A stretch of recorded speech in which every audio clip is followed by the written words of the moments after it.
Secularism को सबसे जो झंडा बुलंद करने वाली जो कौम है वो मुसलमान है, और मुसलमानों को ही हमेशा जूते पड़ते रहते हैं, क्योंकि स्टेटमेंट जो मायावती जी का आया है वो ये आया है कि मुसलमानों ने साथ नहीं दिया, हमने जो मुसलमानों पर दाव खेला, अब हमें उनकी वफादारी चेक करनी पड़ेगी, आगे हम ध्यान देंगे मुसलमानों के वोट बैंक के ऊपर। तो क्या अभी मैं ये सवाल इसलिए उठा रहा हूँ क्योंकि अखिलेश यादव जी जिस तरीके से पहले से मुसलमानों के मुद्दों से बच रहे थे, मुसलमानों को साथ खड़े होने से बच रहे थे, उन्हीं मुसलमानों ने उनकी डूबती हुई नैया को बचाया और उन्हें 4 गुना सीटों पर ला करके खड़ा कर दिया। वही मायावती जी हैं जो इससे पहले अभी जो सत्ता में आई वो भी मुसलमानों के वोट बैंक का भी उसमें शेयर रहता था, इसी वजह से वो मुख्यमंत्री बनती थी। लेकिन आज हालात ये हो गए हैं कि मुसलमान करे तो क्या करे। अगर वो एक साथ वोट देता है अखिलेश यादव जी को, तो उनके समाज के लोगों को दलित वोट और सेकुलर वोट जो है वो बढ़ जाता है बीजेपी में, और फिर वो सत्ता में नहीं आ पाते हैं। अगर मुसलमान अपनी पॉलिटिकल पार्टी बनाता है तो मुसलमानों पर ये आरोप लगाया जाता है कि मुसलमान अपनी लीडरशिप खड़ी कर रहे हैं, इसलिए मुसलमान सेकुलर बने तो उनका कुछ अच्छा हो पाएगा, अगर वो अपनी मुस्लिम पॉलिटिकल शिप खड़ी करेंगे तो और उनको दरकिनार कर दिया जाएगा। तो ऐसे हालत में मुसलमानों को क्या करना चाहिए, क्या लगता है आपको? देखिए, आपने शुरुआत की मायावती के स्टेटमेंट से, जिसमें मायावती ने कहा कि मुसलमानों ने अपना वोट समाजवादी को शिफ्ट कर दिया, इसलिए हमने अपना वोट बीजेपी को शिफ्ट किया क्योंकि हमारे लोग समाजवादी की सरकार नहीं चाहते। मुझे लगता है इस बयान के लिए मुझे मायावती पर तनकीद करने के बजाय या मायावती पर तबसरा करने के बजाय खुद अपना जायजा लेना चाहिए। खुद अफसोस मुसलमानों पर है कि मुसलमानों ने ऐसी छवि बना ली है कि एक पार्टी कह रही है कि मुसलमान हमारा वोट बैंक था, अब समाजवादी का वोट बैंक बन गया, कल कांग्रेस का वोट बैंक था। क्या बरहमन के बारे में कभी कहा गया कि उसका वोट बैंक था और उसने उसको क्यों वोट नहीं किया? यादव जो समाजवादी का वोट बैंक है उसके बारे में नहीं कहा जाता कि यादव का वोट इधर से उधर शिफ्ट हो गया।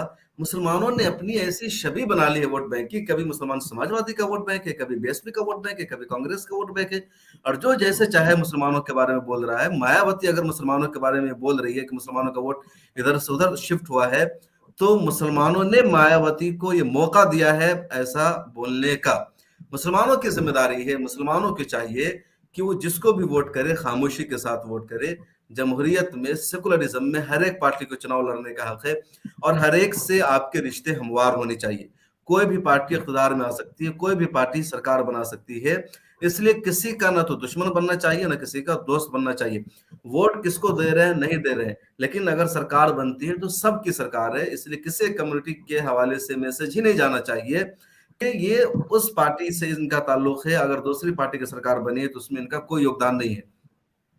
अब फर्ज कर लीजिए उत्तर प्रदेश में यादवों की सरकार रही है, समाजवादी की सरकार का मतलब अब बीजेपी की सरकार बनने जा रही है, तो क्या यादवों को बीजेपी सरकार का दुश्मन तस्वुर किया जाएगा? क्या यादव कम्युनिटी के ताल्लुक से कोई कहा जाएगा कि यादवों ने बीजेपी को वोट नहीं किया या बीजेपी की सरकार बनाने में यादवों का कोई योगदान नहीं है? जाटों के हवाले से क्या कहा जाएगा कि बीजेपी की सरकार में जाटों का कोई किरदार नहीं है?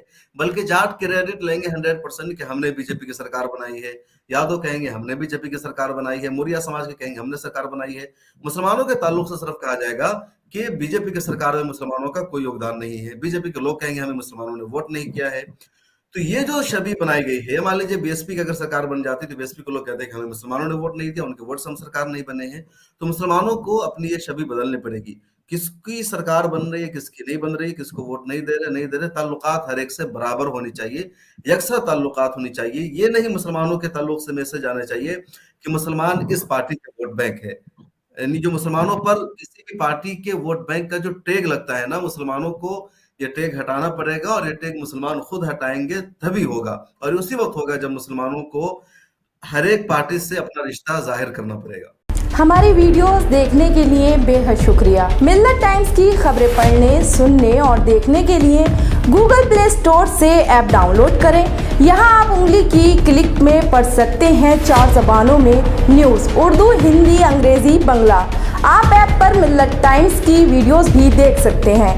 अगर आप YouTube पर देख रहे हैं तो रेड बटन को दबाकर चैनल को सब्सक्राइब करें और बेल आइकन ज़रूर दबाएं। फेसबुक पर देख रहे हैं तो पेज को लाइक और फॉलो ज़रूर करें।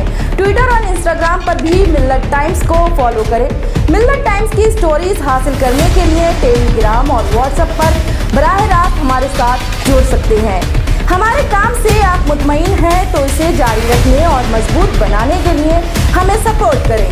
स्क्रीन पर दिख रहे और डिस्क्रिप्शन में दिए गए अकाउंट नंबर पर मिल्लत टाइम्स को अपनी रकम भेज सकते हैं। अगर आपके इलाके का कोई मामला है, आपकी मसाइल को मीडिया में जगह नहीं दी जा रही है, तो हमें ईमेल करें या व्हाट्सएप पर मैसेज करें। हम उठाएंगे आपकी आवाज़। मिल्लत टाइम्स मतलब मजलूमों की आवाज़, नफरत के खिलाफ जंग, फर्जी खबरों से निजात। www.millattimes.com